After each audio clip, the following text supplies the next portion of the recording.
कैसे हैं। उम्मीद करते हैं कि आप सभी को अच्छे होंगे। आपका मेरे YouTube चैनल सरकारी टैलेंट में एक बार फिर से बहुत बहुत स्वागत है। कल हमने 2.1 चैप्टर पढ़ा, आज हम 10वीं क्लास के मैथ का 2.2 पढ़ेंगे। तो चलिए शुरू करते हैं। वीडियो शुरू करने से पहले नए आने वाले दोस्तों से गुजारिश है कि लाल बटन दबाकर मेरे चैनल को सब्सक्राइब कीजिए और साथ ही साथ बेल आइकन भी जरूर दबाइए ताकि नई वीडियो डालने पर नोटिफिकेशन पहुंचे सबसे पहले आपके पास। तो चलिए शुरू करते हैं। बहुपद के बारे में कल हम लोग जाने थे, आज हम लोग पढ़ेंगे कि बहुपद का मानक रूप क्या है। फिर यहाँ पे हम द्विघात पढ़ेंगे, फिर बहुपद का मानक, पहले बहुपद का मानक रूप पढ़ेंगे। बहुपद का मानक रूप क्या है? Standard form.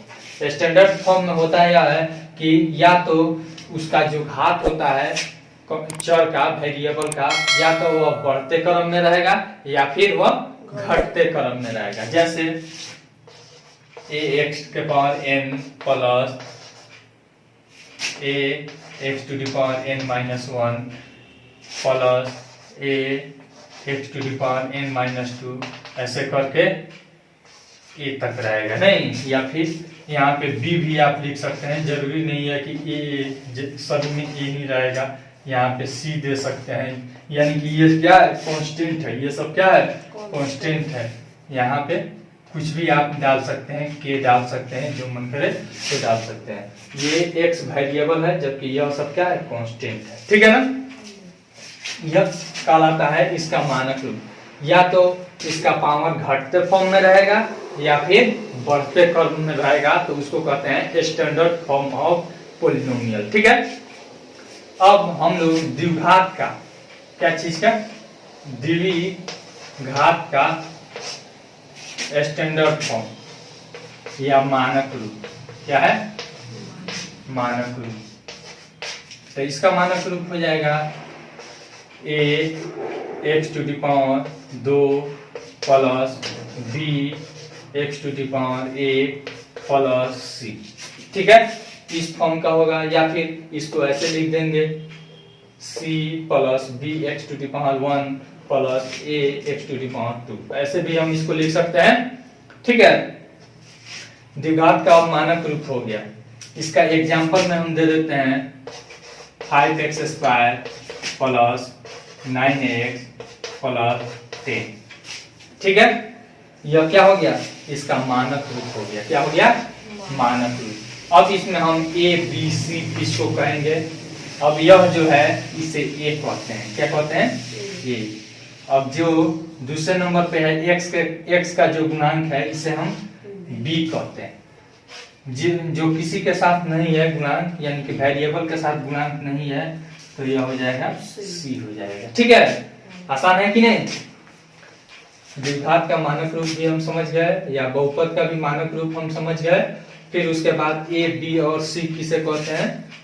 a जो x स्क्वायर के साथ गुना रहेगा द्विघात में उसे a कहेंगे।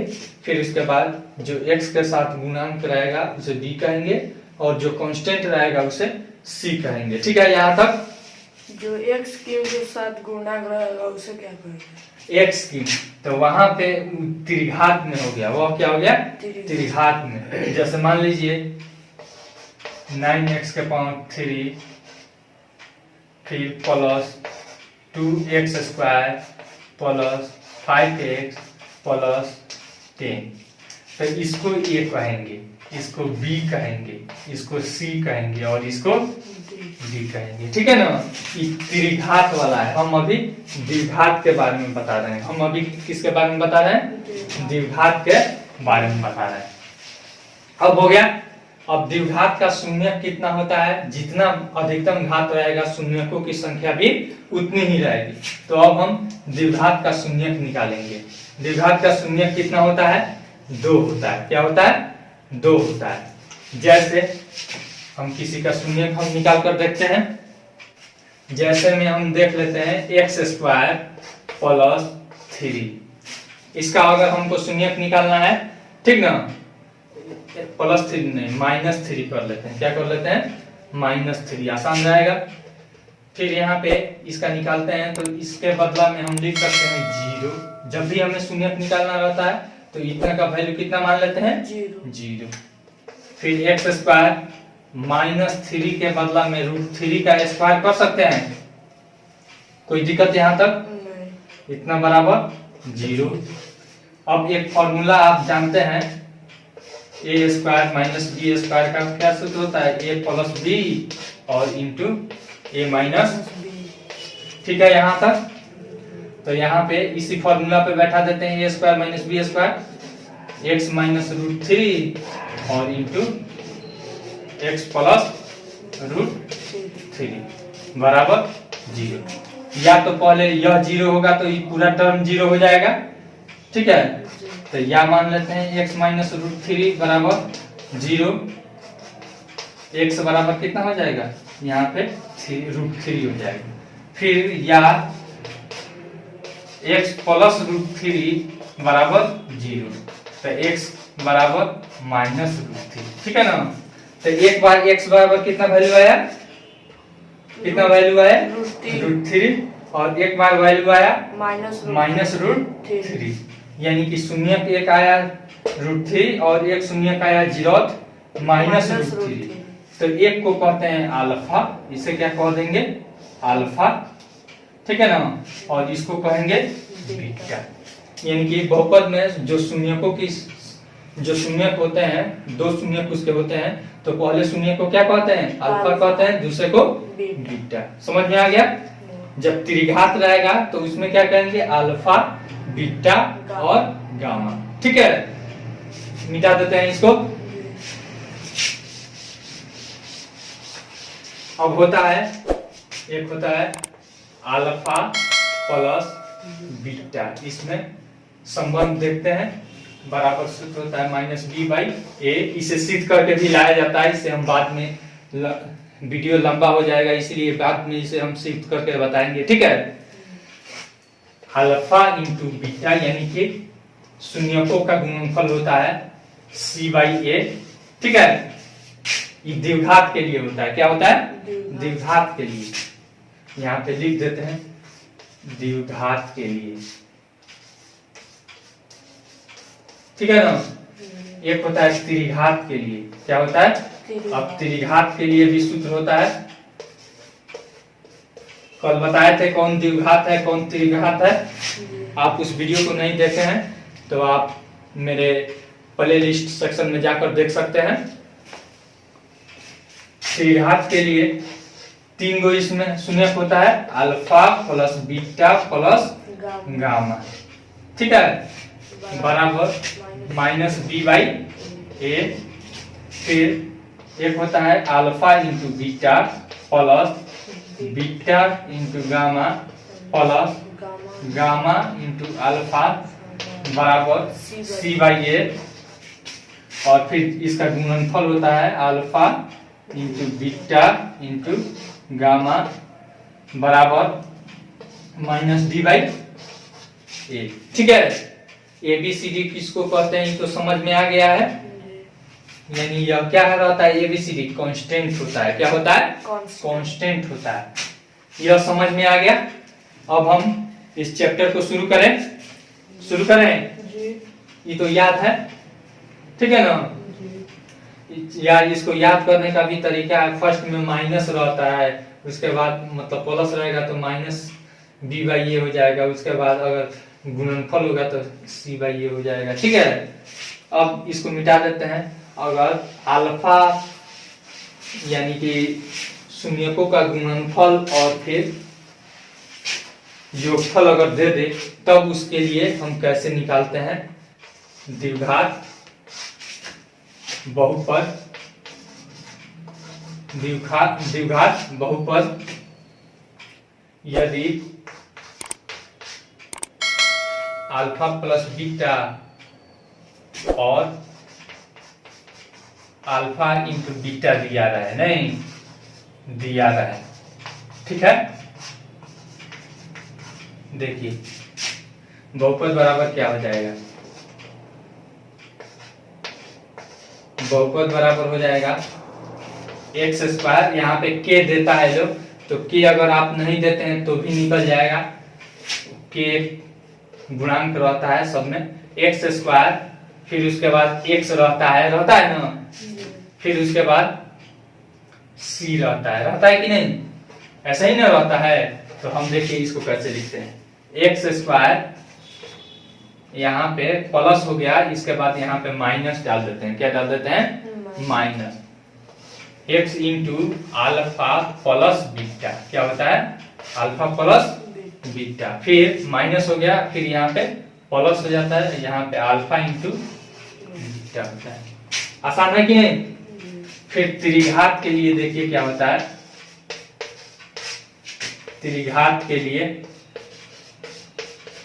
जब इसका शून्यकों का गुणनफल और फिर योगफल अगर दिया रहता है तब क्या होता है, देख लीजिए, एक्स क्यूब फिर प्लस हो गया तो यहाँ पे माइनस, ठीक है। उसके बाद हम क्या देते हैं, अल्फा, पहले एक्स स्क्वायर देते हैं, क्या देते हैं, x square alpha plus beta plus gamma, फिर उसका माइनस हो गया, फिर प्लस लिखते हैं, ठीक है, फिर एक्स लिखते हैं, फिर उसके बाद alpha into beta plus beta into gamma plus gamma into alpha, फिर जब ये प्लस हो गया उसके बाद फिर क्या लिखते हैं, माइनस लिखते हैं, alpha into beta into gamma, ठीक है। अब इसमें अगर बट्टा वट्टा आता है तो उसे हम बाद में जाकर सोल्व कर लेते हैं, ठीक है। यहाँ पे हम के नहीं लिखे हैं, वहां पे के लिखा जाता है, ठीक ना, के आप नहीं लिखिएगा तो भी इसका आंसर आ जाएगा, ठीक ना। अब इसको मिटा दे हम, इसको याद करने का तरीका है, फर्स्ट में प्लस माइनस, ठीक है, यहाँ पे प्लस माइनस प्लस, आसान है कि नहीं। इसको मिटा देते हैं। अब इसका सवाल हम बताते हैं, 2.1 कितना है, 2.2 ना है, कह रहा है निम्न द्विघात बहुपदों के शून्य ज्ञात कीजिए और शून्यकों तथा गुणांकों के बीच के संबंध की सत्यता की जांच कीजिए। कौन बता दें, पहला बता दें, पहला है x square minus 2x minus 8, यही ना है। अब इसका गुणा क्या निकालेंगे, शून्यक निकालेंगे, तो इतना बराबर हम 0 डाल देंगे, x square minus 2x minus 8 बराबर 0। अब इसको इसमें इसके गुणांक और फिर यहाँ के गुणांक से गुणा करते हैं नहीं, तो क्या आ जाएगा, यहाँ पे 1 छुपा है, 1 गुना 8 करेंगे तो 8, और 8 का अभाज्य गुणनफल हम निकालते हैं, 2 चौका 8 और फिर 2 दूनी 4। अब देखिए, और यहाँ पे माइनस है तो हम इसे घटा कर -2 लाएंगे, तो यहाँ पे हो जाएगा एक्स स्क्वायर, फिर यहाँ पे -4x, फिर प्लस 2x, ठीक है, और फिर -8 बराबर 0। फिर यहाँ पे x कॉमन हो जाएगा, x -4, फिर यहाँ पे देखिए प्लस हम 2 कॉमन कर लेते हैं, क्या कर लेते हैं, प्लस 2 कॉमन कर लेते हैं,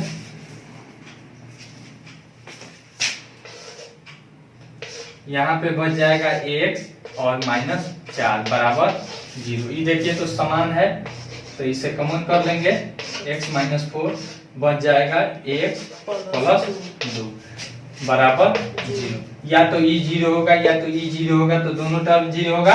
एक बार इसको 0 मानकर हम बनाते हैं, x -4 बराबर 0, तो x बराबर 4, एक ही आ गया हमारा अल्फा। फिर उसके बाद यदि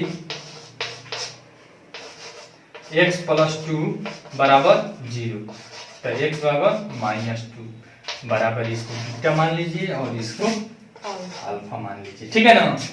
इधर वाला मिटाते हैं, ये इतना हम मिटा देते हैं थोड़ा सा बनाने के लिए। फिर देखिए यहाँ पे,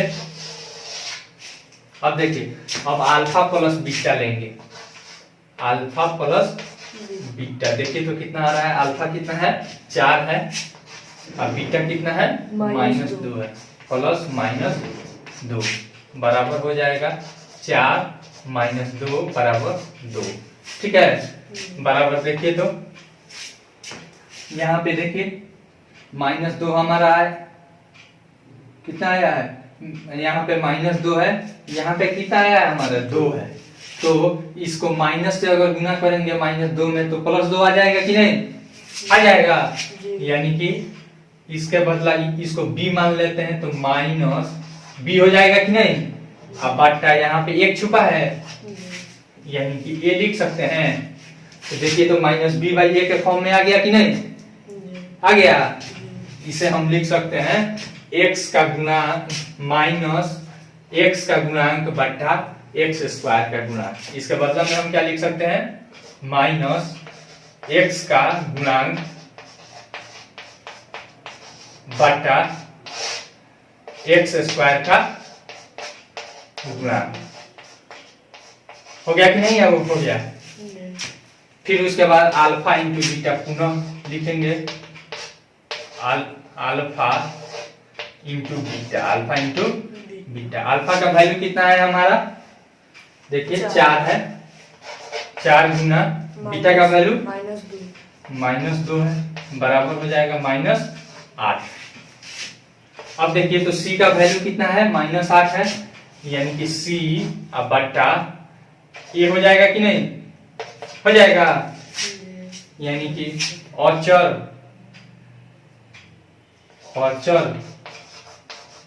कांस्टेंट अब बट्टा x² का गुणांक हो जाएगा कि नहीं।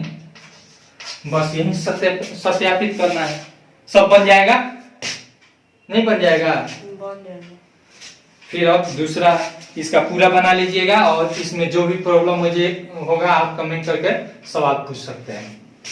मिटा देते हैं इसको। दूसरा सवाल क्या है, दूसरा सवाल क्या कह रहा है, एक द्विघात बहुपद ज्ञात कीजिए जिसके शून्यकों के योग तथा गुणनफल दी गई है। अब यहाँ पे देखिए तो 1 नंबर